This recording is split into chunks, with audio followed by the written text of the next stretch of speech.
Olá, meus irmãos, tudo bem com vocês? Meus irmãos, eu quero iniciar aqui no canal Explicando a Nova Aliança a leitura do livro Bíblia.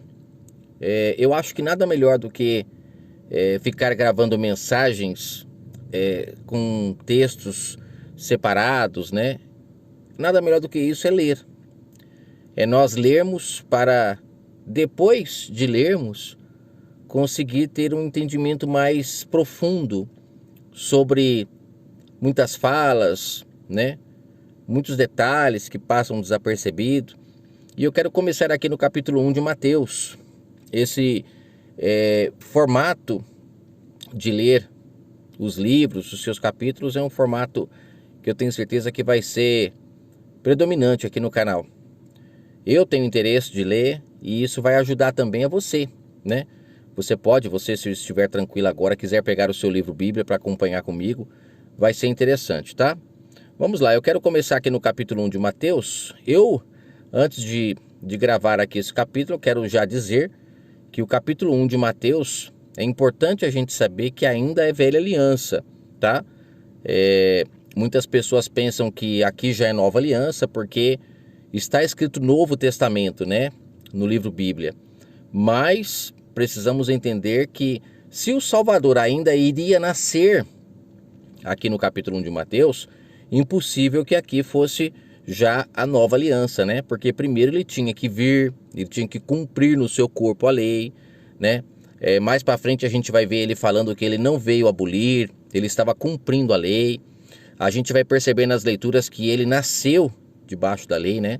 Ele foi apresentado no 8º dia no templo. Então, assim, tudo prática da velha aliança. Ele respeitava, né, ali as ordenanças dos sacerdotes e tudo mais, porque ainda o formato de sacerdote era aquele, né?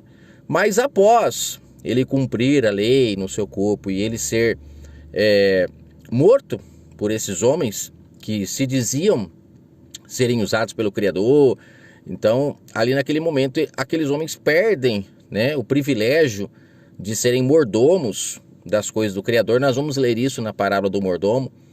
E aí automaticamente a vinha é dada a outros, né? Como fala em Marcos 12, que a gente também vai chegar lá também.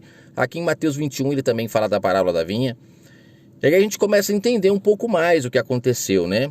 Ele cumprindo a lei nunca poderia ter sido morto. Se o mataram, então automaticamente eles não estavam cumprindo a lei como era para ser. E aí o Pai tira o poder daqueles homens e dá a quem?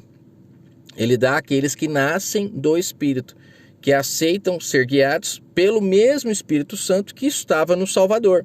Por isso que a Escritura fala que nós somos agora co-herdeiros, né? Passamos a ter o mesmo Espírito Santo. Essa é a promessa que o Pai fez, né? Que aconteceria, a promessa do Espírito Santo. E quem crê, então passa a viver a nova aliança. Então, se a gente parar para analisar, a nova aliança ela começa lá no livro de Atos, se a gente quiser entender de forma cronológica, né? Quando o Espírito Santo do Pai é derramado ali, onde todos que creem têm a oportunidade de receber. Então ali começa a nova aliança, uma nova maneira de se relacionar com o Pai. Não é mais por intermédio de sacerdotes, não é mais por intermédio de ir a templos, rituais, mas o relacionamento agora é com o seu próprio Espírito Santo. Por isso que fala que é em espírito e em verdade, porque só é verdadeiro quando agora o buscamos em espírito, né? Não ficamos mais agora com o horário marcado para encontrá-lo. É o tempo todo. Somos assim um flagrante diante dele o tempo todo, 24 horas por dia, porque o Espírito Santo dele, reinando em nós, não tem nada que nós façamos que ele não saiba, né? Na verdade ele sempre soube, né? Mas esse ritual todo que precisou acontecer, da descida do Espírito Santo, foi necessário porque o ser humano, até ele nascer do Espírito, ele precisa entender todo o projeto, né, do Pai, todo o trabalho que ele teve. Então é importante essa introdução para a gente entender. Então aqui, sendo velha aliança, é interessante a gente já começar do jeito certo, né? No início aqui a gente tem a genealogia do Salvador, né? Começando em Abraão. Ó, livro da genealogia de Jesus Cristo, filho de Davi, filho de Abraão. Vem desde lá de Abraão. Então ele é descendente das tribos. E no caso aqui, ó, a gente vê que no verso 2 começa falando: Abraão gerou Isaac, Isaac gerou a Jacó, de Jacó nasceram né, as 12 tribos, mas a gente percebe aqui que eles dão o foco em Judá. Por quê? Para mostrar que o Salvador vem da tribo de Judá, né? No verso 3, nós vemos aqui, ó, a continuação: de Judá nasceram Tamar, Farés, Zará, né? Então a gente vê que quando fala que o Salvador, filho de Davi, né, tem misericórdia de mim, a gente lê lá para frente, aquele cego clamando, nós temos o povo falando, leão da tribo de Judá. Então é porque ele veio da tribo de Judá. E a gente vê que descendo aqui, ó, a gente vai vendo que chega aqui no verso 6, tem aqui Jessé, que é o pai de Davi, e depois eles continuam a genealogia por Salomão, e não os outros filhos de Davi, mas Salomão. Eu achei isso um pouco estranho, porque quando você vem descendo, ó, Salomão, dele nasceu Roboão, Roboão nasceu Abias, né, Abias. Aí tem Asaf, nasceu Josafá. A gente vê que aqui embaixo, ó, depois da deportação para a Babilônia, ó, verso 12, nasceu Jeconias. Você vê que é tudo descendência de sangue, né? Tudo descendência de sangue, ó. De Jeconias nasceu Salatiel. Aí vem, de Salatiel nasceu Zorobabel, ó, tudo descendência de sangue. Por que eu tô falando isso? Quando chega aqui no verso 16, a gente percebe que essa descendência de Salomão, ela termina em José, ó. Você percebe que no verso 15 tem ali, ó. Deixa eu até colocar um lapisinho que eu acho interessante aqui, ó. Nós temos aqui Eliúde, dele nasceu Eleazar, de Eleazar nasceu Matã, aí depois nasce Jacó, e de Jacó nasceu, ó, José, e depois vem quem? Ó, a Maria não é, ó, você vê que aqui, ó, José é descendência de sangue. A Maria não, porque a Maria, só se ela fosse irmã de sangue dele, né? Você percebe que ela não é. Então aqui ele seria da tribo de Judá, ou no caso de Davi, filho de Davi, se ele tivesse vindo de sangue. Aí você fala, então ele não veio de sangue. Você vê, eles colocaram aqui que veio de Salomão, parece que para dar uma ênfase para Salomão, porque o Salvador veio sim da tribo de Judá, mas ele veio pela descendência de sangue por intermédio de Natã, que é outro filho de Davi. Isso eu achei muito interessante. E na onde que está a prova disso? Ó, eu vou pegar aqui, ó, vou colocar aqui no livro de Lucas. Deixa eu abrir aqui, ó, só para vocês verem. Lucas capítulo 3, vou pegar aqui embaixo, ó, a partir do verso, que é o batismo do Salvador, ó, a partir do verso 23 aqui, ó. Ora, Jesus, ao começar seu ministério, tinha cerca de 30 anos, filho de José, filho de Eli, ó, filho de José, e José era filho de Eli. Aqui tem uma outra genealogia, você vê que até no semitítulo tem uma genealogia aqui, ó. Interessante isso daqui, gente. Porque aqui essa genealogia, ó, o pai de José é Eli. E lá em Mateus 1 está como Jacó. Eu fui pesquisar, esse Eli aqui é a mãe, é o pai de Maria. O pai de Maria. Eles não colocaram a Maria aqui, interessante porque que não colocaram, mas colocaram como sendo José. Mas Eli, ele era pai de Maria, sacerdote, pai de Maria. Aí você vê que por essa descendência, ó, Eli, ela vem ao contrário. Eli gera José, aí Matate gera Eli. Aqui, ó, deixa eu colocar aqui para vocês ficarem fácil de ver, ó. Matate gera Eli, ó, Levi gera Matate, ó. Por aí vai. A descendência está ao contrário. Naquela de Mateus 1, vem de Abraão até chegar ao Salvador, né? No caso, nessa descendência aqui, ele começa aqui em José, que no caso aqui é Maria, né? Temos que entender, porque essa descendência está ao contrário. Olha onde que ela começa. Quando você vai andando um pouco aqui nela, a gente percebe que, ó, Eliaquim era um nome dado para para aqui, ó, esse Eli vem de Eliaquim, que era o nome do pai de Maria. Depois você pesquisa para você ver. Ó, Davi, ó, tá, lembra de Jessé, pai de Davi? Ó, ele aqui, ó. Jessé gerou Davi, ó. Ó. Aí você vê que depois de Davi, lembra que lá em Mateus 1 estava Salomão? Nessa descendência, ó, Davi gerou Natã. Aí Natã gerou Matatá, Matatá Mená. Ó, que interessante. Ó, vem de Natã e não de Salomão. Aí, você vê, de Salomão chegou até José, mas pelo pai Jacó. Não o Jacó patriarca lá, mas o pai de José mesmo, se chamava Jacó. Já no caso aqui, você vê que de Natã, termina na onde? De Natã, ele já termina aqui em Eli. Isso é interessante esse detalhe, porque isso fica claro que o Salvador vem da descendência de Natã, né? E o sistema religioso sempre fala que vem da descendência de Salomão. Não sei se é para engrandecer Salomão, não sei qual motivo. Mas voltando aqui para o capítulo 1, depois de entendermos aqui essa genealogia, né? A gente vê que agora, ó, começa aqui a história do nascimento do Salvador. Aí nós temos aqui o nascimento dele, ó. Ora, o nascimento de Jesus foi assim: estando Maria, sua mãe, desposada com José, ou seja, nunca tinha se relacionado com ele, antes de se ajuntarem, ela se achou ter concebido do Espírito Santo. E como José, seu esposo, era justo e não queria infamar, intentou deixá-la secretamente.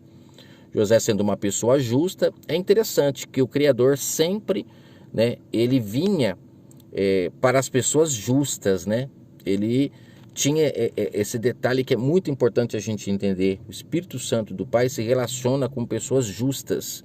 E no caso aqui, a Maria também, essa virgindade dela, que é um detalhe muito importante, representa também uma pessoa que nunca teve relacionamentos espirituais com outras pessoas, com outros maridos. É o caso da mulher samaritana, que lá em João 4 a gente vai ler. Ela não tinha tido nenhum tipo de engano em seu entendimento. Por isso que o Salvador pode ser gerado.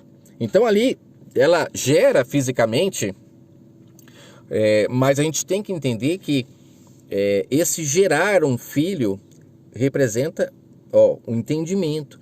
Quando ela fala que ela é virgem, é porque a virgindade representa que ela nunca se relacionou com nenhum deus, ensinamento de outros deuses, né?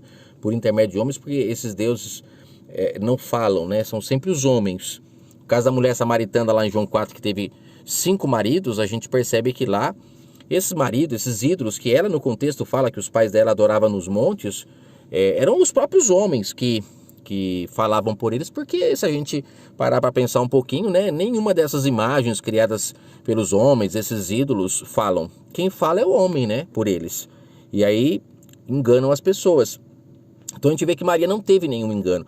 Por isso que o Salvador, ele foi trazido por intermédio dela ao mundo, porque representava essa pureza de entendimento para que o pai pudesse falar com a humanidade sem nenhum tipo de interferência, né? E a gente vê que José sendo justo, o pai o chama para não se separar de Maria, porque existe uma representação também de José, né, estando com Maria, que é a figura do marido. O marido tem que existir no relacionamento espiritual para a gente entender a mensagem, né? O marido, ele tem uma representação do próprio Criador, né? A mulher tem uma representação da humanidade e o Criador se relaciona conosco. Quando a gente deixa ele se relacionar conosco, a gente gera compreensão espiritual, a gente gera entendimento espiritual, que é uma sombra do nascimento do Salvador aí, né? Que foi gerado em carne para aquele povo que precisava ver para crer. Mas para os nascidos do Espírito, a gente não gera ninguém fisicamente. É em espírito que a gente gera a compreensão verdadeira, que é a palavra pura, né? A compreensão que vem do alto. Isso é interessantíssimo. Aí fala aqui que, projetando ele isso, em sonho lhe apareceu um anjo do Senhor e lhe disse: Suricanta labacheia. Não, ele disse: José, filho de Davi. A gente já viu aqui na genealogia que ele vem da descendência de Davi.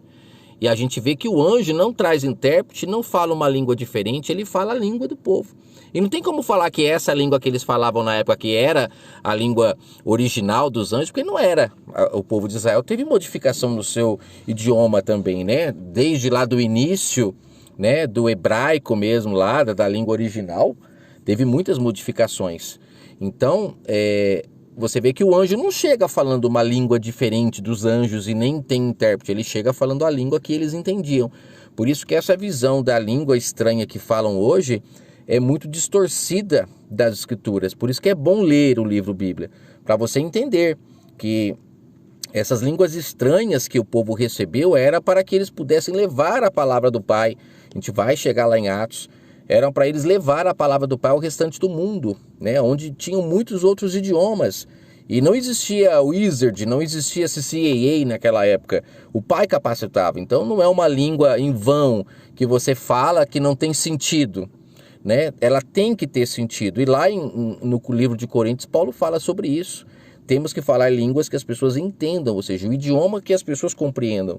E você vê que o Criador, quando envia os seus anjos para falar com a humanidade, sempre ele falou a língua que as pessoas entendiam. Nunca falava uma língua diferente, que a pessoa tinha que ter um intérprete, nada disso. Aí fala aqui que ela dará luz a um filho que chamará Jesus. Essa parte é muito interessante você se atentar. Ela dará um filho que se chamará Jesus, o anjo falando para José. Porque ele salvará o povo de seus pecados. Ele vai salvar como? Simplesmente sendo pendurado no madeiro, como muitos defendem? Ou suas palavras eram palavras de vida eterna? Suas palavras salvam o povo de seus pecados. Mas esses homens que a gente vai ler no decorrer da história, que se levantaram contra ele, que pegavam em pedras para matá-lo, a gente vai ver que esses homens, eles lucravam muito em cima da venda dos animais. Então, eles colocaram o Salvador também como agora um cordeiro, que as pessoas creem nele e são perdoados seus pecados, como eles faziam com o povo na época. E é por isso que o Salvador vem e encosta aqueles homens da parede, porque eles estavam lucrando em cima do povo e o povo não estava se consertando, o povo não estava de fato sendo salvo de seus pecados pela forma como eles estavam agindo. Aí vem o Salvador trazendo a maneira correta, que é por intermédio da palavra que as pessoas se salvam, né? Incentivando elas a fazer o que é correto. Aí vem aqui, e é importante salientar aqui, que é por isso que o Espírito Santo dele foi derramado a nós. Porque já que aqueles homens não traziam a palavra da forma correta para o povo se salvar do seu pecado, então o Pai, por intermédio do Filho, veio, colocou fim à velha aliança, por isso que aqui ainda é velha aliança.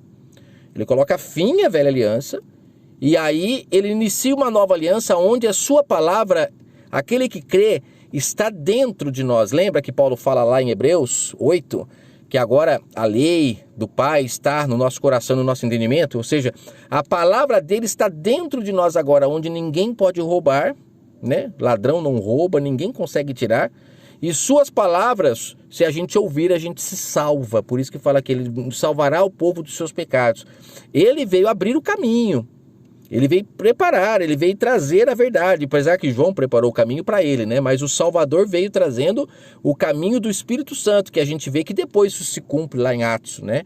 Não se cumpriu a descida do Espírito Santo enquanto o Salvador estava na carne, mas após, mostrando que ele veio mostrar o que devemos fazer, né? Para recebermos esse Espírito Santo. E nós temos muitas dicas que ele dá no meio do caminho, mostrando para as pessoas. Uma delas é lá em Mateus 10, que a gente vai ler quando ele fala para abandonar pai e mãe, para sermos dignos, né? Olha a representação do pai e da mãe. O pai e a mãe. Existe o pai e a mãe físico, existe o pai e a mãe espiritual, que são pessoas que trazem a mensagem do pai espiritualmente para nós, e existe também hoje o pai e a mãe espiritual mesmo, que é o Espírito Santo do Criador, né, que traz a sua palavra perfeita no nosso entendimento, que agora se a gente se relaciona com ele, né, a gente não precisa mais de pai e mãe, né? Fisicamente agora aqui não precisamos mais pessoas que vão ensinar para a gente o que a gente deve fazer ou não fazer, porque é o Espírito Santo que se torna nosso pai, né? O Espírito Santo ele tem vários papéis nas Escrituras. Ele se apresenta como marido, ele se apresenta como pai, ele se apresenta de diversas formas, mas tudo tem a mesma representação. O pai é aquele que cuida do filho, que ensina o caminho que o filho deve andar. O marido é aquele que cuida da esposa. São representações para a gente entender, né? Mas todas essas formas de dizer a mesma coisa eram para Israel, principalmente, que precisavam ver para crer, né? É por isso que tem essas representações. Ora, tudo isso aconteceu para que se cumprisse o que fora dito pela parte do profeta. Olha só, o anjo falando para José que a Maria ela vai conceber um filho por intermédio do Espírito Santo, porque foi predito pelo profeta. E você vê que aqui não está escrito aonde, né, foi predito, aonde foi predito, não está escrito. É interessante essa questão, por quê? Porque é nesse ponto que os capítulos e versículos são importantes. Aonde está escrito? Eu não fui buscar dessa vez, numa próxima vez eu trago aonde está escrito, mas se eu não me engano acho que é em Isaías que fala sobre isso. E lá fala o seguinte, olha só que interessante o que o anjo fala para José. Lá diz, que eis que a virgem conceberá e dará à luz a um filho, a qual será chamado, Jesus? Não, Emanuel, que traduzido aqui, que traduzido é Deus conosco. Peraí que eu tô apanhando um pouco aqui do programinha. Traduzido, Deus conosco, Emanuel. Quer dizer, por que lá em cima ele se chamará Jesus? E aqui embaixo fala que na profecia diz que ele será chamado Emanuel. Será que colocaram um nome pessoal nele para não deixar claro que ele era o próprio Pai? Porque Emanuel é o Deus conosco, é o Pai na terra. Quando você entende essa profundidade do Emanuel, você começa a entender várias passagens quando ele fala, eu sou o caminho, a verdade e a vida. Não é o Salvador ali como homem que é o caminho, mas a palavra que ele estava trazendo. Por isso que ele é o Emanuel. A palavra pura que ele estava trazendo iria salvar o povo de seu pecado.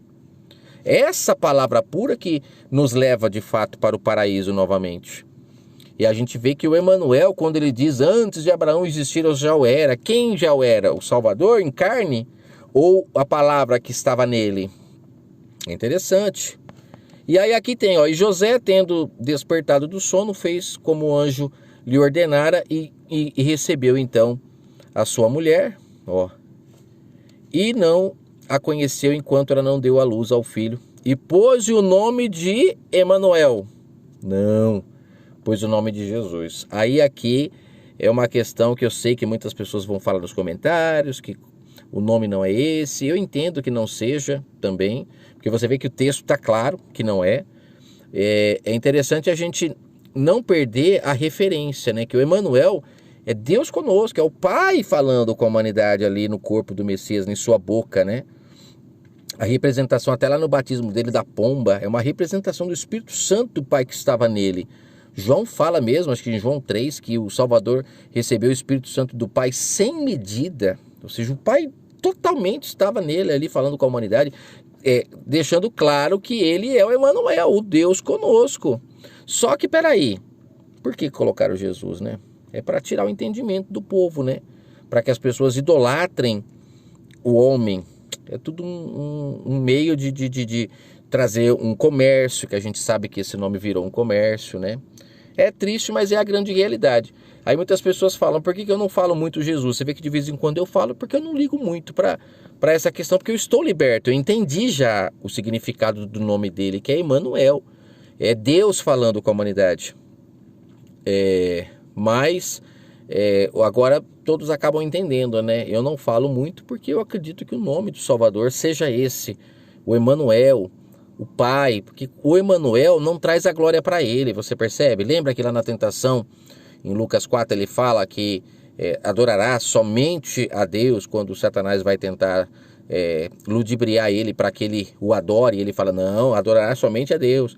Então você percebe que o Salvador não trazia glória para ele, o nome Emanuel não traz glória para ele, porque o nome Emanuel é Deus conosco, não é nem ele, é o Pai nele. Agora Jesus não, traz a glória para o homem, né?